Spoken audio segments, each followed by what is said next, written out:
മദ്യവിൽപ്പനക്കാരനിൽ നിന്ന് 40,000 രൂപ കോഴ വാങ്ങിയ പോലീസ് ഉദ്യോഗസ്ഥൻ പിടിയിലായിരിക്കുന്നു. ഒഡീഷ ഘട്ടക്കിലാണ് സംഭവം. YS അഭിനന്ദുണ്ട് വിശദാംശങ്ങളുമായി ഡൽഹിയിൽ നിന്ന്. അഭിനന്ദ്, എങ്ങനെയാണ് ഈ ഏമാന്റെ കൈക്കൂലിപ്പണി പുറത്തറിഞ്ഞത്?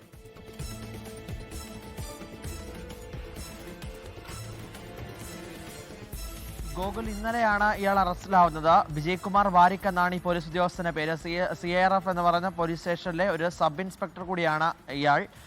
മദ്യവിൽപ്പനക്കാരനോട് സുഗമമായിട്ടുള്ള ബിസിനസ് നടത്തിപ്പിന് 40,000 രൂപ തന്നാൽ മതിയെന്ന് ആവശ്യപ്പെട്ടു. 40,000 രൂപ കോഴ നൽകുന്ന സമയത്താണ് വിജിലൻസ് ഉദ്യോഗസ്ഥർ അവിടെ എത്തി ഇയാളെ പിടിയിലാക്കുന്നത്. നേരത്തെയും ഇത്തരത്തിൽ കോഴ വാങ്ങിയിട്ടുണ്ടെന്നുള്ള ആരോപണവും ഇയാൾക്കെതിരെ ഉണ്ടായിരുന്നു. ഇതിനെ തുടർന്ന് ഇപ്പോൾ 2 സ്ഥലങ്ങൾ കേന്ദ്രീകരിച്ച് വിജിലൻസ് നേതൃത്വത്തിൽ റെയ്ഡ് നടക്കുകയാണ്. ഒരിടത്ത് റെയ്ഡ് നടത്തിയത് സർക്കാർ ക്വാർട്ടേഴ്സിലാണ് താമസിക്കുന്നത്. ആ ക്വാർട്ടേഴ്സിൽ റെയ്ഡ് നടത്തിയതിൽ ഇപ്പോൾ ഏതാണ്ട് 5 ലക്ഷത്തിലധികം രൂപ പിടിച്ചെടുത്തു എന്നുള്ള വിവരം കൂടി ഇപ്പോൾ പുറത്തു വരുന്നുണ്ട്. ഇയാൾക്ക് മറ്റേതെങ്കിലും തരത്തിലുള്ള ഇടപാടുകൾ, ഇയാളെ സഹായിക്കാൻ ആരെങ്കിലും ഉണ്ടോ, ബിനാമി ഇടപാടുകൾ ഉണ്ടോ എന്നടക്കം കേന്ദ്രീകരിച്ചുള്ള ഒരു അന്വേഷണം കൂടി ഇപ്പോൾ ഒഡീഷ പോലീസും വിജിലൻസും ആരംഭിച്ചിട്ടുണ്ട്.